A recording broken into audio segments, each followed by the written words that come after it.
ભરૂચની KG Choksi public લાઇબ્રેરીમાં 14 ફેબ્રુઆરી 2025ના દિવસે આંતરરાષ્ટ્રીય બુક ગિવિંગ ડેની ઉજવણી કરી પુસ્તકો ભેટમાં આપવામાં આવ્યા હતા।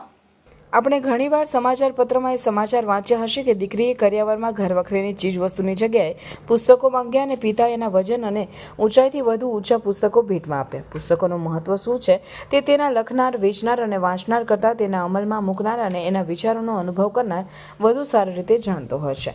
પુસ્તકો અન્ય કોઈ પણ માધ્યમો કરતાં વધુ બાળકના ભાષા વિકાસ માટે સૌથી મૂળભૂત હોવાનું દર્શાવવામાં આવ્યું છે। જે બાળકોને વાંચવા માટે પ્રોત્સાહિત કરવામાં આવે છે તેઓ ઝડપી દરે મોટી શબ્દ ભંડોળ વિકસાવે છે। પુસ્તકો બાળકની વિવેચનાત્મક વિચારસરણી વિકસાવવા માટે પણ દર્શાવવામાં આવે છે। આ દિવસની શરૂઆત મૂળ રીતે ઇંગ્લેન્ડમાં થઈ હતી, જો કે વર્ષોથી આ દિવસ મનાવવામાં આવી રહ્યો છે અને હવે વિશ્વભરના પુસ્તક પ્રેમીઓ આ દિવસને પોતપોતાના અંદાજમાં ઉજવે છે। આ દિવસની શરૂઆત એમી બ્રોડમૂર અને તેમના પુત્ર દ્વારા શરૂ કરવામાં આવી હતી। તેમણે આ વિચાર 2012માં ગરીબ વસ્તીવાળા વિસ્તારોમાં બાળકો માટે પુસ્તકોની જરૂરિયાત જોયા પછી આવ્યો હતો। એમના આ વિચારની બીજા બધાને જાણ થતાં તેઓ પણ આ સરસ વિચારને અનુસરવા લાગ્યા હતા।